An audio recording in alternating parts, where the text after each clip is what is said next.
मुंबई मालाड स्टेशनवर प्राध्यापकाची चाकूने भोसकून हत्या, आरोपीला 12 तासाच्या आत पोलिसांनी केली अटक। लोकल ट्रेनमधील क्षुल्लक कारणावरून घडला होता प्रकार। मालाड हत्या प्रकरणातील आरोपी आज पुन्हा रेल्वे स्थानकावर दिसला। ट्रॅप लावून पकडल्याची पोलिसांची माहिती, वादात न पडता शांततेने प्रवास करण्याचंही आवाहन।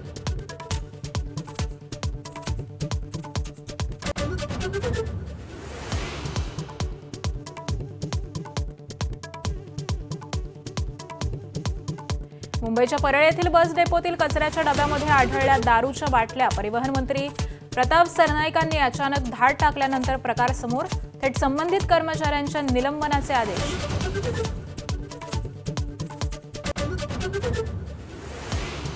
मैत्रिणीनेच मैत्रिणीचे खासगी व्हिडिओ बॉयफ्रेंडला पाठवल्याचा धक्कादायक प्रकार। संभाजीनगरच्या नामांकित अभियांत्रिकी महाविद्यालयाच्या वसतिगृहातला प्रकार। तरुणी आणि प्रियकराविरोधात गुन्हा।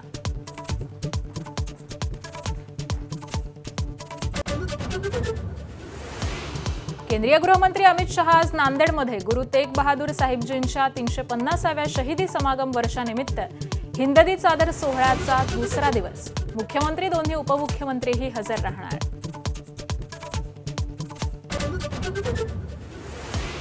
मुख्यमंत्री देवेंद्र फडणवीस दावोसमधून 30 लाख कोटींचे करार करून मायदेशी परत।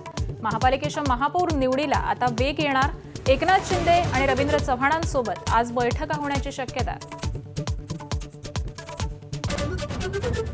अदानी आणि लोढांच्या कंपन्यांसोबत दावोसमध्ये करार करणं हा क्रूर विनोद। माजी मुख्यमंत्री पृथ्वीराज चव्हाणांची टीका। दावोसमधील घोषणांवर मुख्यमंत्री श्वेतपत्रिका काढतील का, असा सवाल। तर 30 लाख कोटींची गुंतवणूक येणार असेल तर आनंदच, असं कौतुकही। चंद्रपूरमधल्या सत्ता स्थापनेत किंगमेकर ठरणारे नगरसेवक आज मुंबईत। ठाकरेंच्या शिवसेनेचे 6, 2 अपक्ष आणि वंचित आघाडीचे 2 नगरसेवक उद्धव ठाकरे देवेंद्र फडणवीसांना भेटणार। काल अकोल्यामध्ये प्रकाश आंबेडकरांशी चर्चा केली।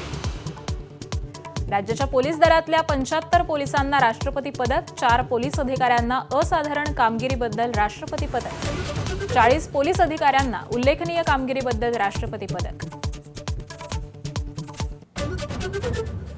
T20 वर्ल्ड कपमधून बांगलादेशला हाकलल्यानंतर आता पाकिस्तानच्या भूमिकेकडे जगाचं लक्ष। बांगलादेशवर अन्याय झाला म्हणत पाकिस्तान बहिष्कार घालण्याची शक्यता। पाकिस्तान सरकार सांगेल तसं करणार, असा खुलासा। गुवाहाटीच्या मैदानावर भारत विरुद्ध न्यूझीलंड यांच्यात आज तिसरी T20 टीम इंडियाची मालिकेत 2-0 अशी आघाडी।